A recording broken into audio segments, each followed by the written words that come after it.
ఏంటిది స్పెషల్ ఇవాళ? ఈరోజు స్పెషల్ ఏమీ లేదు, మీకోసం నెయ్యి ప్రిపేర్ చేస్తున్నా. చాలా కష్టపడుతుంటారు కదా నెయ్యి ప్రిపేర్ చేయడానికి. ఈజీ మెథడ్లో నెయ్యి ఎలా చేసుకోవాలో ఈరోజు వీడియోలో చూద్దాం. చూస్తున్నారా, ఇదైతే పాల మీద మీగడ. దీంట్లో నేను ఏమీ కలపలేదు, పెరుగు అది తోడేస్తూ ఉంటారు కదా, ఏమీ లేదు, జస్ట్ పాల మీద మీగడ. ఒక 10 days నుంచి నేను దీన్ని తీసుకుంటూ డీప్ ఫ్రిడ్జ్లో పెట్టాను. ఇవాళ నెయ్యి ప్రిపేర్ చేద్దాం అనుకున్నాను కదా, సో నిన్న నేను తీసి నార్మల్ ఫ్రిడ్జ్లో పెట్టాను అనమాట.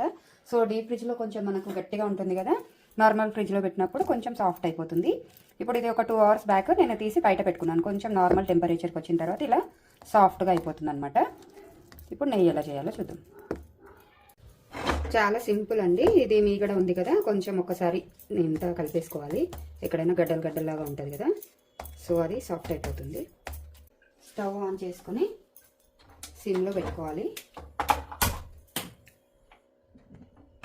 అంతే, ఇంక ఇది దీంట్లో వేసేసుకోవడమే. మంచిగా కరిగి ఇది నెయ్యి రెడీ అయిపోతుంది.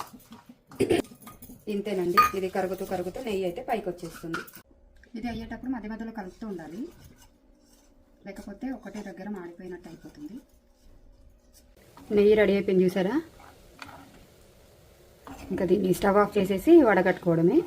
మరి ఎక్కువసేపు పెడితే మాడిపోయినట్టు అయిపోయి కలర్ అంతా చేంజ్ అయిపోతుంది. నెయ్యి రెడీ అయిపోయింది కదా, కొంచెం వేడిగా ఉన్నప్పుడు దీన్ని వడగట్టేసుకోవాలి. చల్లారితే మళ్ళీ ముందే ఈ వెదర్ చల్లగా ఉంది కదా, గట్టగట్టిపోతుంది. అంతా దీంట్లో వేసేసి గట్టిగా ప్రెస్ చేస్తే దాంట్లో ఉన్నది కూడా మొత్తం వచ్చేస్తుంది అనమాట. చూసారా ఎంత ఈజీగా నెయ్యి రెడీ అయిపోయిందో. నెయ్యి రెడీ అయిపోయింది. నేను కూడా చాలా ఇయర్స్ తర్వాత చేస్తున్నాను, ఈ మధ్యకాలంలో చేయలేదు. సో ఇన్స్టాలో యూట్యూబ్లో చూస్తున్నాను, నెయ్యి చేయడం చాలా కష్టపడుతున్నారు, ఎక్కువ గిన్నెలు చేసేసుకొని ఎక్కువ ప్రాసెస్. సో సింపుల్గా ఈ మెథడ్ కూడా ఒకసారి చూపిస్తే ఎవరికైనా యూజ్ అవుతుంది కదా, అందుకని ఈ వీడియో అనమాట.